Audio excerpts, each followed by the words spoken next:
మహబూబ్ నగర్ పట్టణ ప్రజలకు కనుమ శుభాకాంక్షలు. ఇట్లు ఆనంద్ కుమార్ గౌడ్, మహబూబ్ నగర్ మున్సిపల్ చైర్మన్.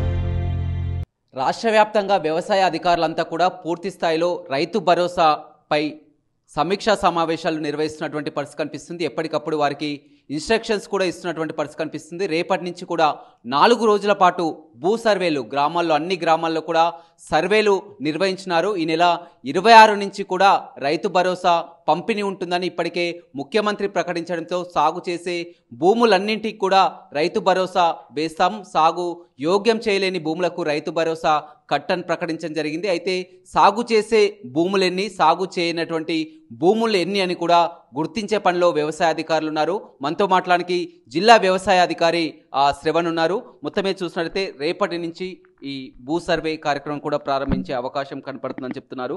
ఎన్ని రోజుల పాటు సాగే అవకాశం కనిపిస్తుంది, ఎలా ఉంటుంది ఈ సర్వే? అయితే మొదటగా గౌరవ ముఖ్యమంత్రి గారు రాష్ట్ర స్థాయిలో జీవో నెంబర్ 18 ప్రకారం రైతు భరోసా అనే కార్యక్రమాన్ని గతంలో ఉన్న 10,000 రూపాయలు ఒక సంవత్సరానికి పెట్టుబడి సాయాన్ని 12,000 రూపాయలు అంటే 2,000 రూపాయలు పెంచుతూ ఒక సంవత్సరానికి రైతుకి ఇవ్వటం జరుగుతుంది.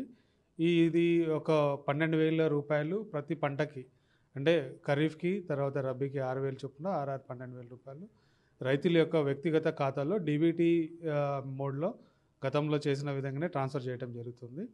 ప్రధానంగా జిల్లాలో ఉన్న 5,42,000 పట్టదారు పాస్బుక్లు ఏదైతే భూ భారతి అంటే గతంలో ధరణి పోర్టల్ ఉండే, ఇప్పుడు భూ భారతి ద్వారా పట్టదారు పాస్బుక్ల రైతు వివరాలన్నీ కూడా ఆల్రెడీ ప్రభుత్వం వ్యవసాయ శాఖ తరఫున మన అగ్రికల్చర్ ఆఫీసర్ వ్యవసాయ నోడల్ అధికారిగా పెడుతూ అతని లాగిన్లో డేటా ఎనేబుల్ చేయడం జరిగింది.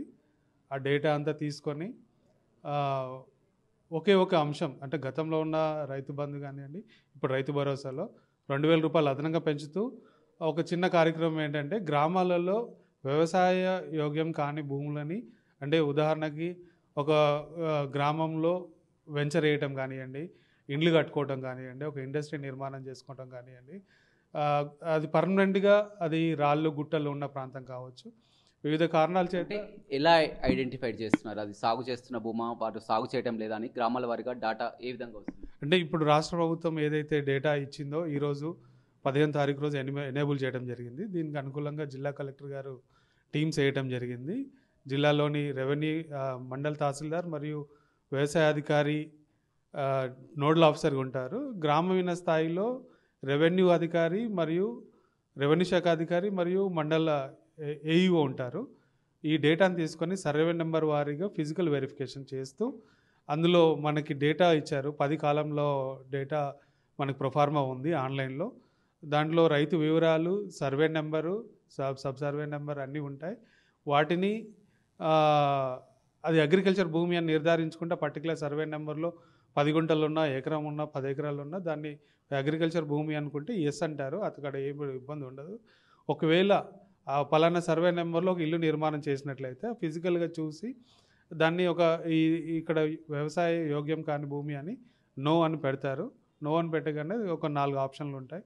ఆ ఆప్షన్లో రియల్ ఎస్టేటా, వెంచరా, లేకపోతే సాగు అంటే ప్రభుత్వ పరంగా అవసరాల నిమిత్తం ఏదైనా భూసేకరణ ఉందా ఆప్షన్లో టిక్ పెట్టడం జరుగుతుంది. ఈ 4 రోజుల పాటు 16 నుంచి 20 వరకు కూడా సర్వే నిర్వహించి పూర్తిగా గ్రామ పంచాయతీలో అంటించడం జరుగుతుంది. ఇది వ్యవసాయ భూమి, వ్యవసాయ చేయనటువంటి భూమి. ఈ 16 తారీఖు నుంచి 20 తారీఖు వరకు టీమ్స్ అన్నీ ఫిజికల్గా వెళ్ళి మాన్యువల్గా నోట్ చేసుకోవడం జరుగుతుంది.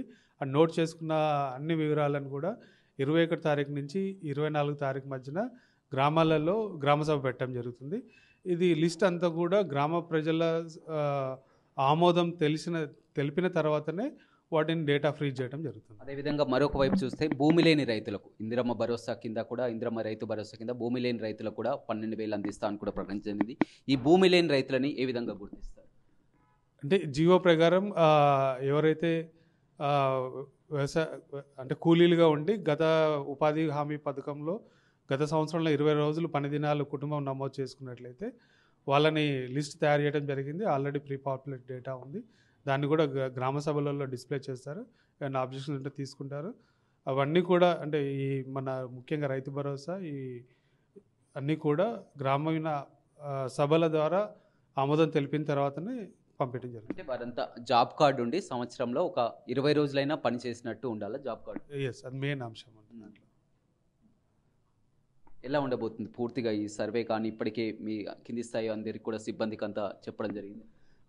ముఖ్యంగా గౌరవ రాష్ట్ర ముఖ్యమంత్రి వర్యులు మన క్యాబినెట్ మంత్రులందరూ కూడా, గౌరవ సెక్రటరీలు అందరూ కూడా రాష్ట్ర స్థాయిలో కలెక్టర్స్కి, వ్యవసాయ శాఖ అధికారులకి, అడిషనల్ కలెక్టర్స్కి, సివిల్ సప్లై అందరికీ కూడా దిశానిర్దేశం చేయడం జరిగింది. దానికి అనుకూలంగా జిల్లా స్థాయిలో ఇన్ఛార్జ్ మంత్రివర్యులు, మన జిల్లా మంత్రివర్యులు, ప్రజాప్రతినిధులు అందరి సమక్షంలో కలెక్టర్ గారి ఆధ్వర్యంలో అధికారులందరూ కూడా ఆదేశాలు, గైడ్లైన్స్, క్లారిటీ ఇవ్వటం జరిగింది.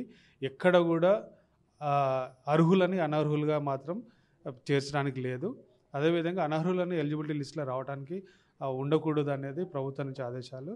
తప్పకుండా ఏ బెనిఫిషరీ లబ్ధిదారుని మిస్ కాకుండా జాగ్రత్తగా సర్వే చేస్తూ కంప్లీట్ చేయడం జరుగుతుంది. చూడొచ్చు, పూర్తి స్థాయిలో వ్యవసాయ అధికారులు మాత్రం పూర్తి స్థాయిలో రైతు భరోసాపై దృష్టి పెట్టడం జరిగింది. ఇప్పటికే ఎప్పటికప్పుడు కూడా సీఎస్తో, మంత్రులతో కూడా సమీక్షా సమావేశాలు, కాన్ఫరెన్సులు కూడా నిర్వహిస్తున్నటువంటి పరిస్థితి కనిపిస్తుంది. ఈ నెల 16 నుంచి అంటే రేపటి నుంచి కూడా 20వ తారీఖు వరకు 4 రోజుల పాటు కూడా గ్రామాల్లో భూ సర్వే చేయనున్నారు. పూర్తిగా సర్వే చేసిన తర్వాత గ్రామ పంచాయతీలో ఒక లిస్టును పెడతారు. ఆ తర్వాత 21 నుంచి 24 వరకు 3 రోజుల పాటు కూడా గ్రామ సభలు జరిపి ఇది వ్యవసాయ భూమా, వ్యవసాయం చేయలేనటువంటి భూమి అని కూడా దాన్ని గుర్తిస్తారు. ఆ తర్వాత 24కు ఇన్ఛార్జ్ మంత్రి కూడా పంపించడం జరుగుతుంది పూర్తి స్థాయిలో. అదేవిధంగా భూమి లేని రైతులకు కూడా ఈసారి రైతు భరోసా ఉంటుందని కూడా ప్రకటించడం జరిగింది.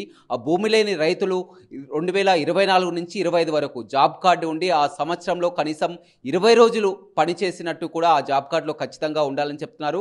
ఏదేమైనప్పటికీ కూడా తెలంగాణ వ్యాప్తంగా, రాష్ట్ర వ్యాప్తంగా కూడా వ్యవసాయ అధికారులు పూర్తి స్థాయిలో సంక్రాంతి పండుగ ఉన్నప్పటికీ కూడా గత కొన్ని రోజుల నుంచి కూడా పూర్తి స్థాయిలో దీనిపై దృష్టి పెట్టడం జరిగింది. రేపటి నుంచి కూడా భూ సర్వే కూడా చేయడం జరిగింది. మొత్తం కూడా ప్రభుత్వం దీని ఒక ప్రతిష్టాత్మకంగా తీసుకున్నటువంటి పరిస్థితి అయితే కనపడుతుందని చెప్పుకోవచ్చు. O2 studio.